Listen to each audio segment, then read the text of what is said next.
Ayo! Welcome to episode 7 of Create This Book 2 by Mariah Elizabeth and Ashleigh Monet. That would be me. It is so nice seeing you all on this Wednesday, and not just any Wednesday, Valentine's Day. I know, this holiday is very polarizing. You either love it or you hate it. Me personally, I'm a big fan. Always have been. Any excuse to be a romantic sap for a whole day, I'll take it. So in light of the holiday, we are going to be doing 5 prompts this week, all of which will have some sort of underlying Valentine's Day romance theme. I am so ready to do this. So enough of me talking. Let's jump right in and see what I can create.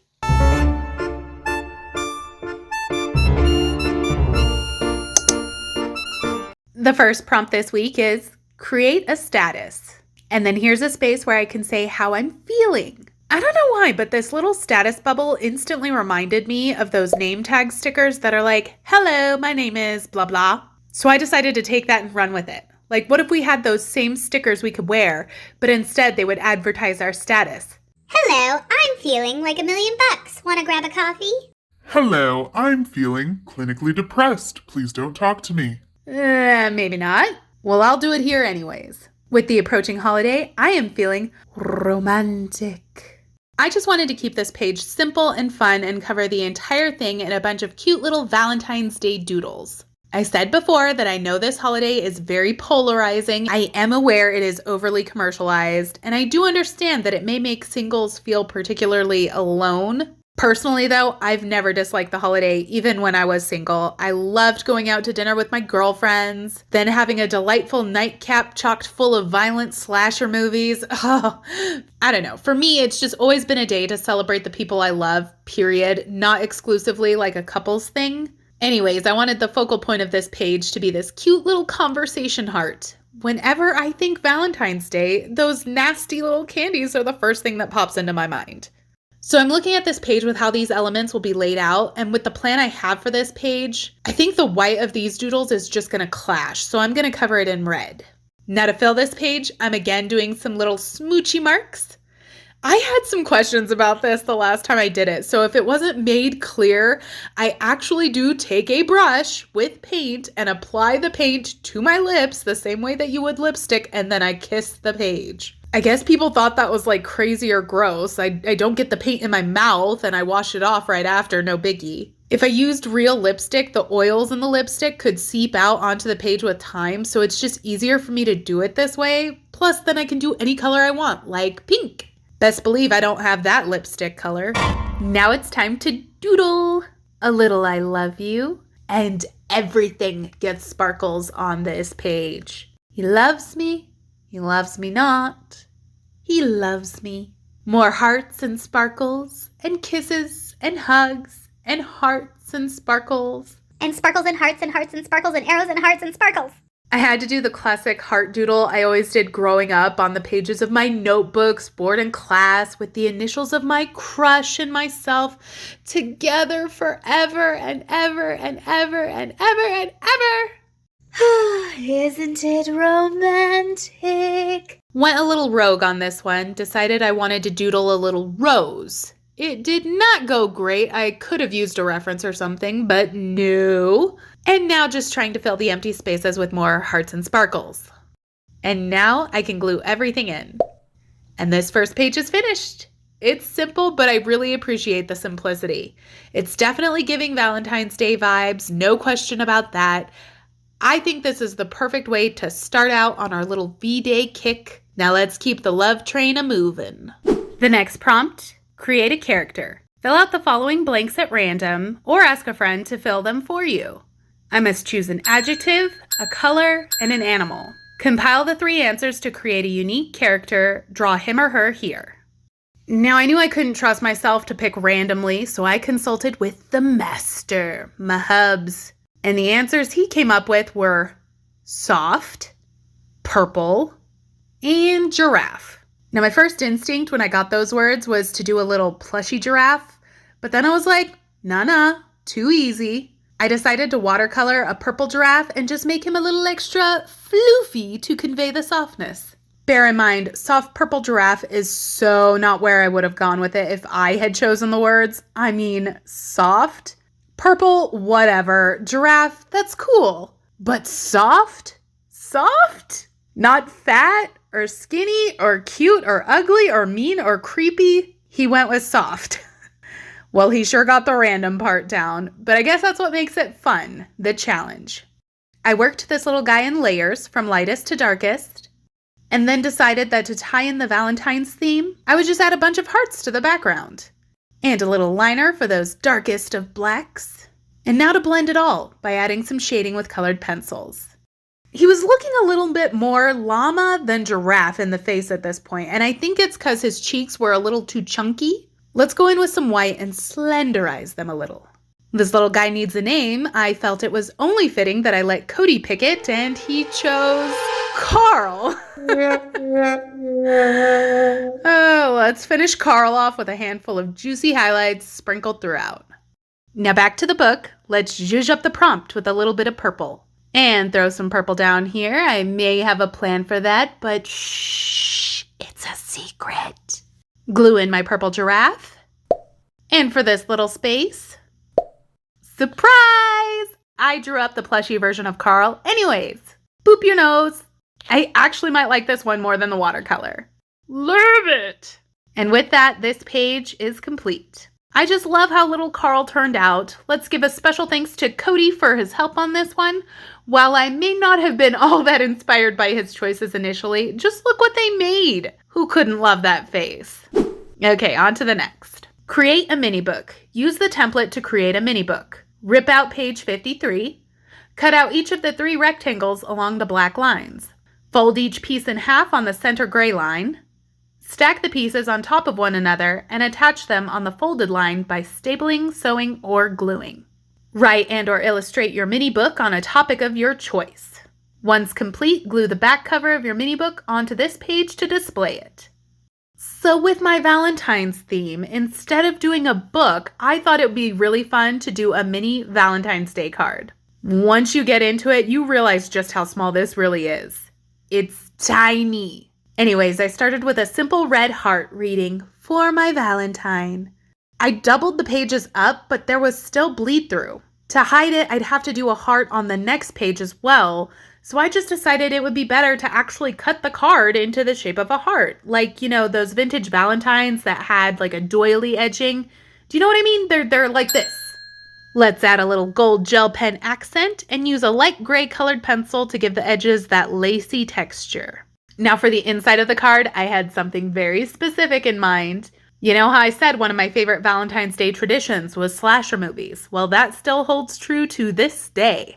Every year on Valentine's Day, I watch the B-rate horror masterpiece that is Valentine. It's a fun little gem about a school nerd rejected by all of the gorgeous girls in school, returning years later to exact a little V-Day revenge. Anyways, he sends little threatening Valentines to each of the girls before he attacks, and there is one in particular that I have always loved. So I chose to replicate that for this mini Valentine. Okay, let's do a flip through of this thing. Roses are red. Violets are blue. They'll need dental records to identify you. J.M. Pure poetry. Now, since my card will be displayed on this page, we have got to give it a little something for the background. I thought, why not the movie's killer in his creepy Cupid costume? As far as horror movie slashers go, this one just never was scary to me. I think that really helps contribute to the fun and amusement of watching it for the holiday. Like, we spend more time laughing at it than cringing at it. Finish it off with a whole goo-gob of juicy highlights and his trademark nosebleed.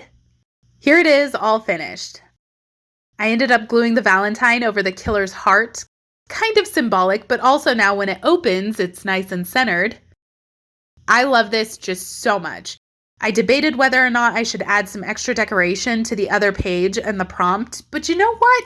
No. I think I made my point just fine as is. All right, prompt number 4 this week. Create drips. That's it, just create drips. Okay, first things first, I need to paint over this bleed through. This page is going to be a dessert, so I started with a tan. Let me say that yellow bleed through was strong. I just could not get it covered. I wanted what appeared to be chocolate drips coming down the page. So I used a tried and true technique, my straw paint blowing. However, this brown paint was not having it. It was so thick that it didn't want to move, and if I watered it down to the point where it did move, then it was too transparent. Let's call this attempt a fail. So I spun the page back around and just painted each drip by hand. Now, this was much more tedious, but it worked out. I do like the drips. That being said, I have a problem with this page. I chose this tan because I felt like it was a good dessert combo, kind of like a chocolate and caramel, but it is not looking appetizing to me. This is a problem. I'm going to try something different. Perhaps a little red, very Valentine's. I'm not feeling that either. Then I tried a pink, and you know what? I liked it, especially for the Valentine's theme. This, of course, meant I had to go back over all those drips. Lord help me. 2 coats of the brown, plus some juicy highlights, and finally, I had it how I wanted. Now for my main drawing, I wanted to do a special dessert. My favorite V-Day treat, a chocolate-covered strawberry. Now, I've never really tried to do a super realistic strawberry before, but it's rumored to be relatively simple. Using alcohol markers, I started with the little pits where the seeds go, then layered a few shades of red, lightest to darkest, then worked on the leaves using 3 shades of green, and onto the chocolate, working from darkest to lightest. Now with the base done, I went in with some blacks. First on the strawberry seeds, then adding some detail to the leaves, then shading on the strawberry as well as on the chocolate. And now for the part that just sets it off, juicy highlight time.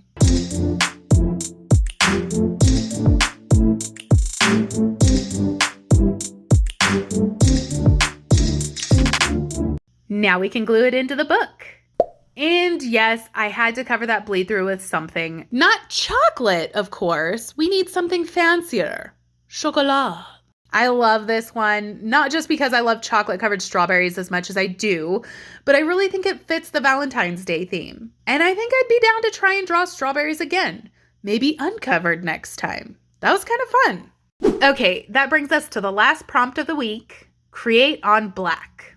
These pages are printed black, and I immediately thought, I want to turn this page into a night sky filled with stars. Now, this is a little bit of a stretch on the Valentine's theme, but I figured many people, including me, like to look into astrology in terms of romantic compatibility. So I decided to put the zodiac signs in my starry sky. The first thing I did was add some acrylic across the bottom of the page in a dull color gradient that goes from yellow to green to blue to purple.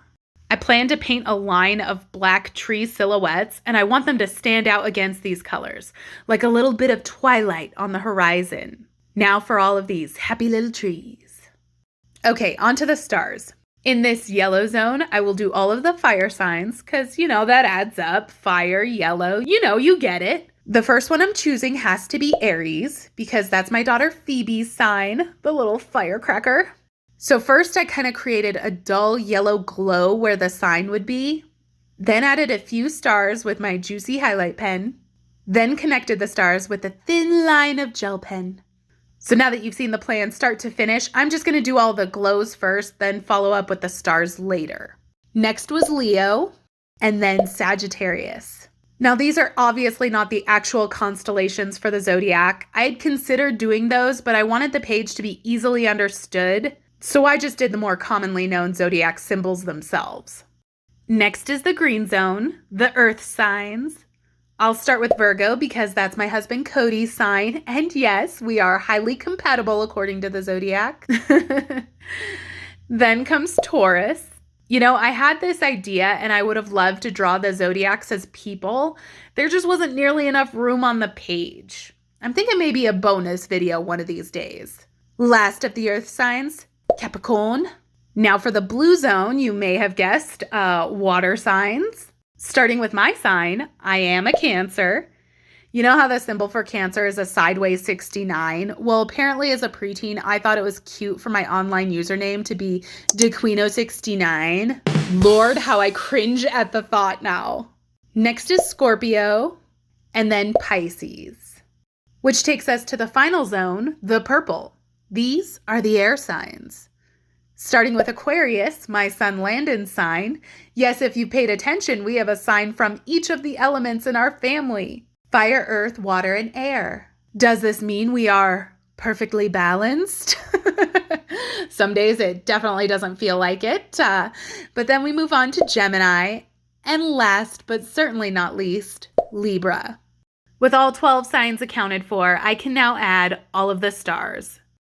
And then I basically got to play a big game of connect the dots for each sign. Now, these can't be the only stars in the sky, so let's sprinkle in a few more here and there. Maybe add a couple of shooting stars, too. Look at that pretty little night sky. I just love how this came out, as simple as it was. I really like astrology, so this just kind of makes my heart happy. Sure, it's kind of a stretch to tie this directly to Valentine's Day, but hey, I say it works, and this is my book and my channel, so what I say goes. I'm the decider. Oh, another episode down. Now let's recap. We created a status. With Valentine's Day here, I'm feeling oh so romantic. I decided to cover the page with lots of sweet Valentine's Day doodles and kiss marks. This reminds me of the nonsense I'd scribble in my notebooks as a love-struck teenager and just screams Valentine's Day. I love it. We created a character, taking suggestions from Cody to create Carl, a soft purple giraffe.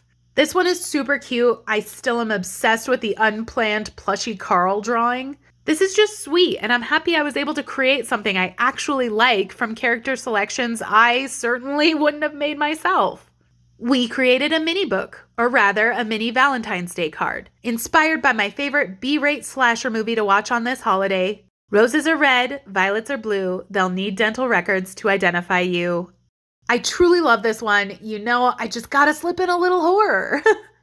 We created drips of the finest chocolate dripping all over a juicy, delectable strawberry. My ultimate favorite Valentine's Day treat.